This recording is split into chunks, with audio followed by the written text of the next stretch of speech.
हमला था पर जो आपने बताया ऐसे इतिहासकारों ने, देखिए कि ऐसा था कि मुझे जो प्रेरणा मिली वो मैंने मंच पे साझा की कि जब मैं बच्चा था और जब वो पाठ पढ़ाया जाता था और उसमें मुझे ये देख के लगा कि ऐसा हो नहीं सकता कि, और जब मैंने इतिहास में शोध में देखो पीएचडी जो होती है उसमें आप कोई भी हाइपोथेसिस पहले बना नहीं सकते कि साहब हमारा जो है कि यही लक्ष्य है। जब मैं उस फील्ड में गया तो मुझे कुछ कॉपर प्लेट्स जो हैं, ताम्रपत्र जो हैं, जो राजस्व रिकॉर्ड कहलाता है और इतिहास के अंदर प्राइमरी सोर्स के रूप में उन कॉपर प्लेट्स को माना जाता है और उससे बड़ा प्रमाण कोई भी दूसरा नहीं होता है।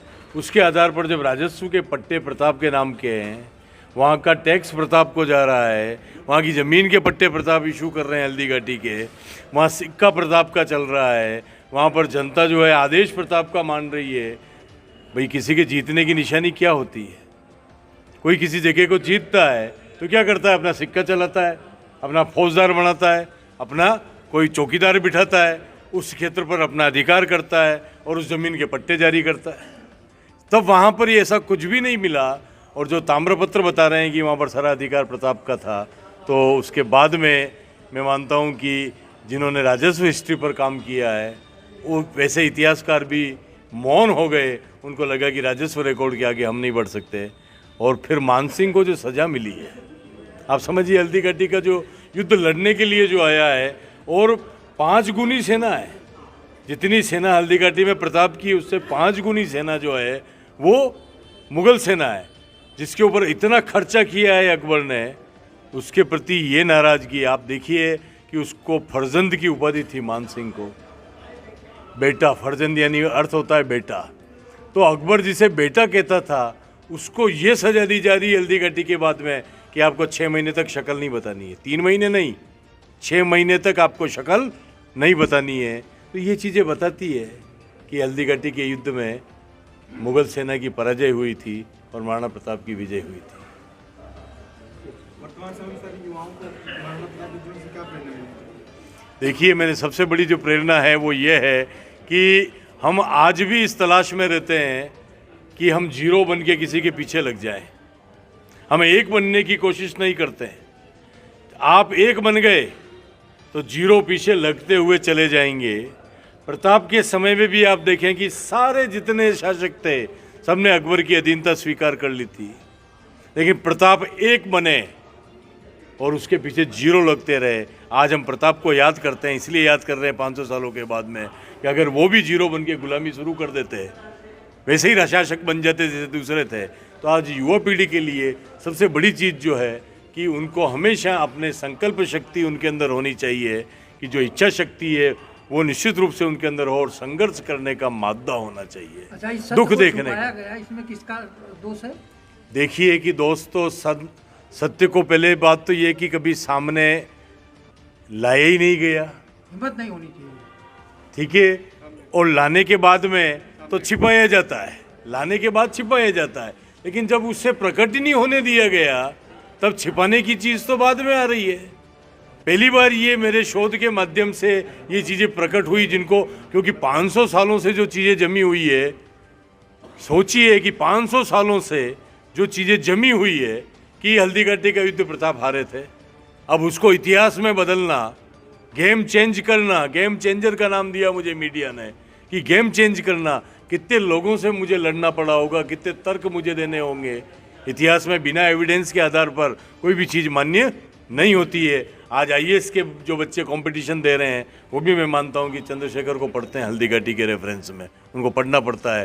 पहले तो ये पढ़ के आईएएस बनते थे कि हल्दी घाटी हारे थे, आज ये पढ़ करके आईएएस बन रहे हैं कि हम हल्दी घाटी जीते थे। ये मैं मानता हूँ कि मेरा सौभाग्य है। चलिए सर, आपके अब्सेंस मुगलों में को हमेशा हीरो बनाया गया और हमारे देश के वीरों को हमेशा दबा के रखा गया, ऐसा क्यों? ये तो इतिहास है। देखिए कि जब जो ताकत में होता है वो अपने अनुसार उन चीज़ों को डालता है। इतिहास बनाता है। जब तुर्क ताकत में थे उन्होंने अपने अनुसार डाला, जब मुग़ल ताकत में थे उन्होंने अपने अनुसार डाला, सिर्फ प्रताप को नहीं डाल पाए। एक अरावली ऐसी चट्टान थी जो साम्राज्यवाद की आंधी के सामने खड़ी हो गई। साम्राज्यवाद की आंधी थी, अल्लाह अकबर कहना होगा, अल्लोपनिषद का निर्माण कराया था। प्रताप को डाउन करने के लिए 1580 में आप देखिए कि अल्लोपनिषद लिखवाई जाती है अकबर के द्वारा। आज मुझे समय कम मिला, मुझे वो पक्ष उद्घाटित करने थे कि भविष्य पुराण के अंदर अपना रेफरेंस जुड़वाया ताकि यहाँ की जनता मुझे शासक मान लेगी। भविष्य पुराण में मेरा नाम आ जाएगा तो यहाँ की जनता जो है सरेंडर है पुराणों के सामने। उपनिषद नाम से अगर कुछ ग्रंथ आ गया तो मुझे यहाँ पर स्वीकार कर लिया जाएगा। ऐसे हथियार भी साथ में चल रहे थे, उनके बीच में वो प्रताप ने न तो उस अल्लोपनिषद को माना न उस भविष्य पुराण को माना, और सामने उस विदेशी शासक को भगाने के लिए अरावली की तरह से बीच में डट कर के खड़े हुए। तो आज वैसे लोगों की ज़रूरत है, तब जाकर के जो है वो सिलेबस, वो सिद्धांत, वो शिक्षा, वो जो हमारा जो पाठ्यक्रम है वो ठीक होगा। वरना तो तब तक यही पढ़ाया जाता रहेगा, ऐसे ही चलेगा। आप जिम्मेदार किस किस को ठहराओगे, किस किस को ठहराओगे? मेरा ये मानना है कि ऐसे लोग जब सामने आगे आएंगे, ऐसे लोगों को आगे लाया जाएगा निश्चित रूप से, तब शायद आपको इतिहास को कोसने की जरूरत नहीं पड़ेगी। सर इतना आपको साहस मिल रहा है, इसके पीछे क्या आपका आत्मबल है? मैं इसके पीछे दो चीज़ें मान करके चलता हूँ कि मैं खुद प्रोफेसर हूँ 28 साल से। हमारी भी जो दौड़ होती है बड़े बड़े पदों को प्राप्त करने की होती है, और आप विश्वास नहीं करेंगे कि इस स्वाभिमान और स्वतंत्रता के लिए, सच्ची बात के लिए लड़ करके अभी तक मैंने 17 ट्रांसफ़र अपनी नौकरी में खाए, सिर्फ इसके लिए क्योंकि मैंने कह रखा है कि तुम्हारी जो रेवड़ियाँ हैं वो मुझे नहीं चाहिए। मैं बिना लोभ के और बिना भय से अपना जीवन जी रहा हूँ। इसके अंदर लोभ भी नहीं है, मुझे कुछ प्राप्त करना है कि मुझे मेरा ठाकुर परमात्मा जो मुझे देगा वही मुझे चाहिए। इसके अलावा किसी का दान, मुझे दक्षिणा नहीं चाहिए। और जब इस तरह की चीज़ें आपके प्रेम के द्वारा आगे आती है, आपके बीच में जब आता हूँ तो प्रसन्नता होती है। मैं नहीं चाहता हूँ कि वो चीज़ें जो हो कि हम सत्य को छिपा करके, कुछ नाटक करके, कुछ आर्टिफिशियल बन के, क्या फ़र्क पड़ता है कोई किसी पद पे रहा या नहीं रहा। लेकिन समाज के अंदर कोई ऐसा काम खड़ा करके चला गया।